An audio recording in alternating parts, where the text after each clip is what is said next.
Greetings, fellow humans, and welcome to another No Tea with JD. This is actually a Sunday Funday tag from the incomparable Joe Compton. From going the now. You get some water, vocal cords are lubricated.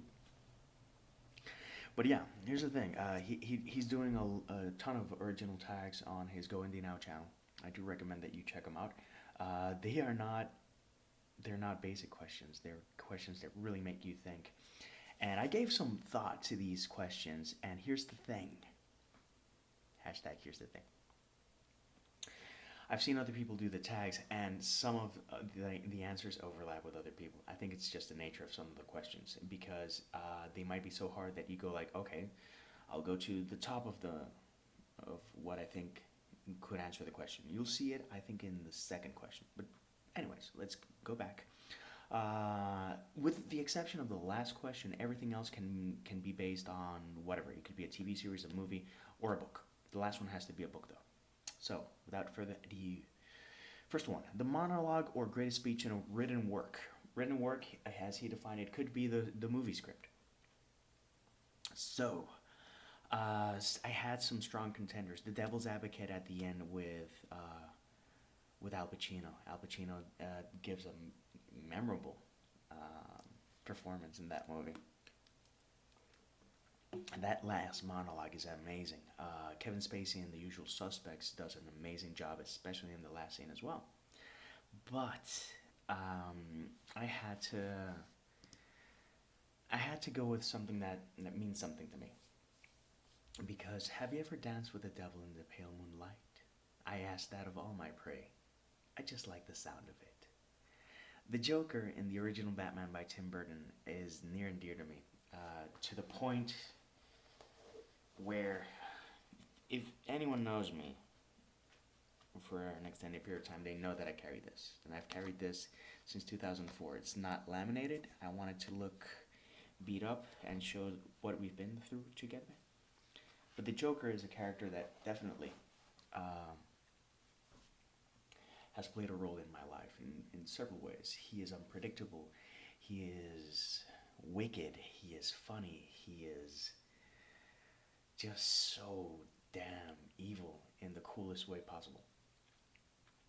So that when I heard that entire scene, the scene that the Joker visits Vicky Vale, and then Bruce Wayne interrupts, that entire scene is epic. And it's epic because of everyone, by the way. Everyone does their roles very well. But the Joker really steals that scene. And that maniacal, anarchic, destructive streak, it probably still influences my writing to this day. I do want to write villains that are that memorable. I haven't gone full blast in terms of those villains that you love. Right now in my novels, Father Elliot is awful, but he's not like the Joker. He's not like other villains that you really like. No, he is deplorable. But greatest monologue for me in my life, the Joker. Second question: the best second act or conflict that set the path for an epic ending. I gave this a lot of thought, and I will be the third person, probably gonna be the one of many who's gonna give this answer. And Empire Strikes Back is the sequel and the second act by which all other second acts are measured. Period. It is that good. It is that solid. But a little more light. That better. It's intense. So much stuff happens there between Lando and Han and Yoda and the whole dynamic between Han, Leia, and Luke and Darth. Everything is really epic. And topping the first one couldn't be easy because they presented something so big and it was such a huge smash hit. But to this day, that reveal between Darth and Luke in Cloud City has to be one of the greatest moments of, you could even say, literature. because the movie script could be said as sold as a piece of literature. That reveal just kicks you in the gut. It is amazing. Third question. The third act that gave us the best ending. I will actually agree with Michael J. Elliott uh, from the the Dark Realm Diaries. Lovely bloke. You can also check out his channel. He did this tag, and I actually do agree with a couple of things. But I do think Return of the King is is an amazing conclusion. Apart from the 10 or 12 endings that Tolkien was able to wrap all the storylines so effectively and so satisfyingly. That's a feat in and of itself. I can think of other third acts, but that one is really top. Uh, if not top of the list, near the top of the list. If not, by all means, tell me what third act definitely closes things up wonderfully. Next question. Stealing the spotlight. The moment an ancillary character stole a scene or two from the mains. Hannibal Lecter won Anthony Hopkins an Oscar, and his on screen time is minimal. That's the value of an epic character, ancillary character. The thing is, he's not that ancillary. If we would have to say ancillary, I would go with Cheshire Cat. In the books and the animated movies, the live action films I do not recommend at all. But Cheshire is again, you see what I enjoy, that maniacal, mad kind of poet in poetry in a character. I like that a lot, and definitely every time that Cheshire appears on screen, he steals the scene. Period. Um, Next question. Encore, the work that gave you more than you asked for when you started. I think there's two I'd like to mention. First off, The Matrix, the first one. The Matrix blew me away. I did not see a trailer. That's why I don't like seeing trailers. I didn't see a trailer. I didn't know anything. I saw the poster and I said, I want to see that. I went blind into The Matrix, so my mind was blown heavily. No need for a trailer. I honestly don't like trailers, and I really hate trailers that trail off for like almost 3 minutes. You go like, you showed me the entire movie. Um, and in that sense, there was no expectations, and I got blown out of the water. And the other one I have to mention, I mention it a lot, but it's the Sandman. A lot of people mentioned that I really had to get into the Sandman. I didn't know why until I read the first graphic novel collection, and I tore through that mother. It is a work that really, really broke down a lot of walls of what I thought I could do with my writing. So definitely that. Next question. Confrontation. The most intense, most memorable confrontation in your mind.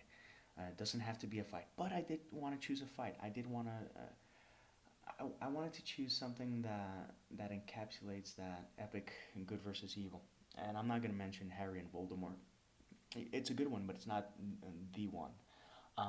It's the one that drives so many versions of the game, which is Link versus Ganon. There's a reason why Link versus Ganon keeps being almost a Legend of Zelda trope. Even with Mario, they had to switch it up a bit so that Mario wasn't always saving Peach. But with Link, with the exception of Majora's Mask, which I haven't played and I know I suck for that, but he always faces off with Ganon, and because it is as basic good versus evil as it comes. I haven't played the latest entry, so my last experience was with Skyward Sword, and that was really satisfying on so many levels. And the other one that I can mention, there's two, and they're both from Final Fantasy, but different Final Fantasies. One is Kafka from Final Fantasy VI, and Sephiroth. I think Sephiroth. It's just the music. The music is gets to that point where it's epic levels, and these both these characters are wicked for different reasons. Sephiroth is a more ambiguous character. Kafka was just awful and one of the best villains I've ever read or played against. The greatest love story. Actually, I wanted to mention Chris and Annie from What Dreams May Come. I'm really fond of that movie. That movie kind of bombed in theaters, and I really like that movie. I think it's a beautiful movie. It's a beautiful message, um, and to the levels that Chris goes to save Annie. That's pretty epic. It's pretty epic. Next question: the most memorable backdrop or scenery. Rivendell shall always blow my mind. When I saw it in film, I was blown away. When I've seen it in from fan art to the drawings I have in the special edition that I have of Lord of the Rings, it's just gorgeous. It's just gorgeous. It's a place that I would love to see, especially because it's pretty much a pretty safe place. So, and the last one, this one has to be a book, and the book you would love to see performed on a stage. And I agree with so many people here. From all the books that I've read, there's only one that I really think would excel in a play more than a movie. And Christy Stratos wrote Anatomy of a Darkened Heart. I think it is my favorite indie book by far. It has, and here's my reason for it. It has a few characters. The scenes can be controlled in a stage in a way that it still looks memorable and you can play with different elements. And I think it's a work that, if translated into a play, would actually make a couple of people's careers. And they would say, that was that person's Macbeth, well, that was that person's Anatomy of a Darkened Heart. It is a sensational book.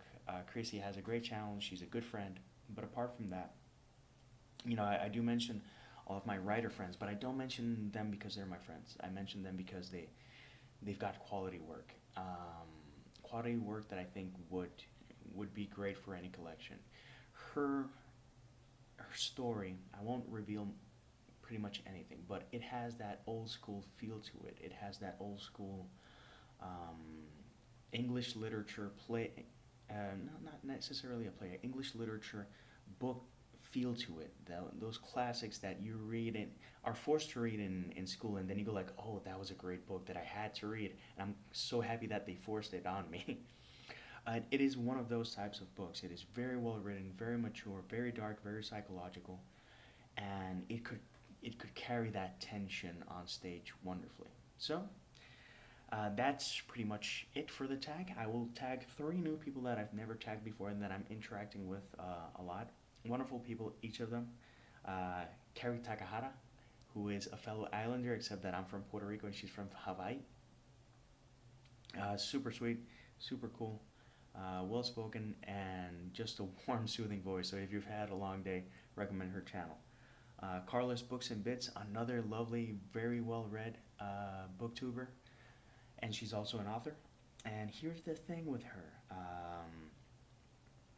For an introvert, she's very extroverted in her videos, which is an interesting thing to experience. And lastly, Georgina Reads, another wonderful booktuber, another wonderful writer. And I recommend all these 3 channels. I'll leave the links below to their channels, and by all means, enjoy it.